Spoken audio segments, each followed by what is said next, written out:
যুবক ভাই, আমি হাত জোর করে বলি, দোস্ত আমার, আমি এটুকু অনুরোধ করলাম, আব্বা তুমি কিংবা আমি সবাই ভাবলাম যে বক্তার এখনো অনেক জনপ্রিয়তা, অনেক মানুষ হয়, অনেক মানুষ ওয়াজ হনে ইতান দিয়ে কিছু হইতো না,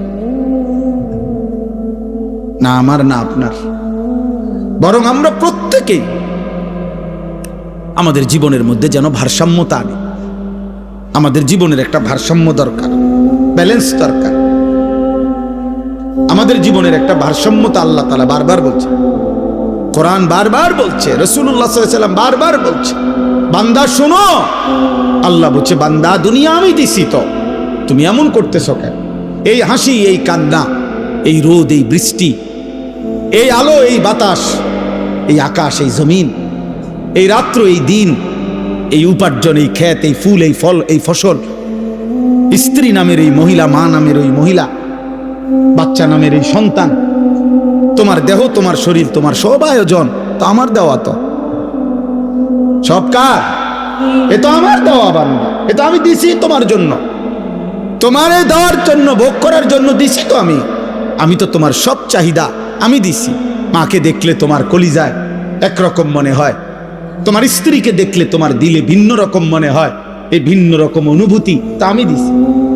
আমি যদি এক করে দিতাম, দুজনরে যদি মা মনে হইতো, কথা বলে না, মা আর বিবি যদি দুজন মা হয়ে মনে হইতো, অথবা মা আর বিবি দুজনকে যদি বিবি মনে হইতো, ও মিয়া কি হইতো তখন?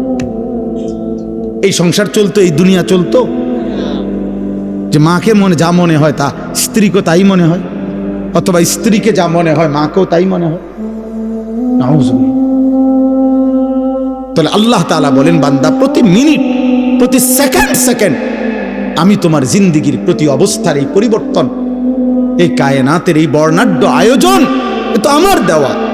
তা আমি তো বাদ দিতে বলি নাই, আমি তো বিয়ে করতে নিষেধ করি নাই, আমি আল্লাহ তো উপার্জন করতে নিষেধ করি নাই, আমি তো খাবার খাইতে নিষেধ করি নাই, আমি পেশাব করতে নিষেধ করি নাই, আমি পানি পান করতে নিষেধ করি নাই, আমি স্বামী স্ত্রী মিলিত হইতে নিষেধ করি নাই, কোলের বাচ্চা আদর করতে তো আমি নিষেধ করি নাই। এক বাচ্চা রাসূলুল্লাহ সাল্লাল্লাহু আলাইহি ওয়াসাল্লামের কাছে যখন দিছে, মদিনার আনসারীদের একজন বাচ্চাকে নবী তাকে কপালে গালে যখন চুমা দিছেন, তখন মদিনার একজন লোক নবীজিকে সামনে বলছে, মুহাম্মদ আপনি বাচ্চাদেরকে চুমো দিলেন? বলছে কেন, অসুবিধা কি? বাচ্চাদেরকে চুমু দিতে হয়, আদর করে এভাবে? আমি তো জীবনে আমাদের বংশে কোনোদিন এটা দেখি নাই। আমরা হযরত আয়েশা রাদিয়াল্লাহু তাআলা আনহা বলছে, উম্মত এত কষ্ট করছি নবীর সংসারে, যে 3টা চাঁদ উঠছে, 3টা চাঁদ ডুবছে, 3 মাস খোদার কসম। আল্লাহর নবীর বিবি আয়েশা বলছে, আমরা নবীর 9 জন বিবি একসাথে একটা কামরায় ছিলাম, 9 বিবির ঘরে 3 মাসে কোনোদিন চুলায় আগুন জ্বলে নাই। রাআইনা হিলালান সুম্মা হিলালান সুম্মা হিলালান মা আওকাদাত ফি আবিয়াতে রাসূলিল্লাহ নারুন। 3 চাঁদ 3 মাস। আম্মা জান আয়েশা বলে, একদিনও কোন বিবির ফি আবিয়াত, বহু বছর, মানে কোন বিবির ঘরে চুলায় আগুন চলে, রান্না করা কোনো খাবার খাইতে পারে না। এ আমার সেই নবী,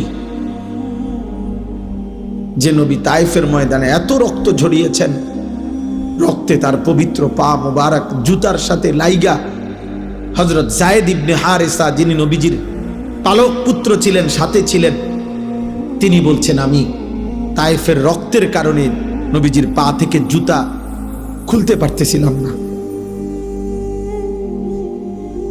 নবীর সবচেয়ে বড় অন্যতম দুশমন উতবা, মক্কার কুরাইশ কাফের, নবীজির বিরোধিতাকারীদের মধ্যে অন্যতম যারা ছিল, আবু জেহেল, আবু লাহাব, উতবা।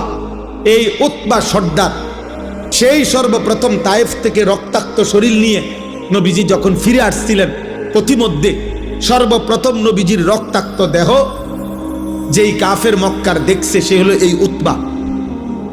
কিতাবে আছে, এই উতবা প্রথম নবীর রক্ত মাখা এই দেহ দেখা এইগুলা একবার একটা ফালতু স্ট্যান্ড, এগুলা বড় বিরক্তিকর। সব সময় ওরা লড়ে সরে বেরোয় ভাই ডিট বদলাই নেবেন আপনি কোম্পানিতে বাদ দিয়ে দেন এই দেখেন এবার আমনেরও বেতন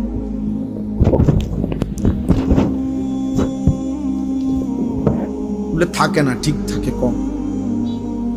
এই উতবা মক্কার কুরাইশ, সে প্রথম নবীজির রক্ত মাখা দেহ দেখে, উর্দু কিতাবে আমরা পড়ছি, এত রক্ত ধরতেছিল নবীজির দেহ মুবারক থেকে, অথচ নবীজি আজকে 11 বছর মক্কায় ইসলাম প্রচার করতেছিলেন। 11 বছর পরে গেছেন তাইফে, 11 বছরেই এরা বিরোধিতা করছে নবীর। কিন্তু উতবা এই কিতাবে লিখছে, উতবা চিৎকার করে কাইন্দা দিছে, আর চোখের পানি ফেলে উতবা বলছে, তায়েববাসী এটা কি করলি আমার ভাতিজা,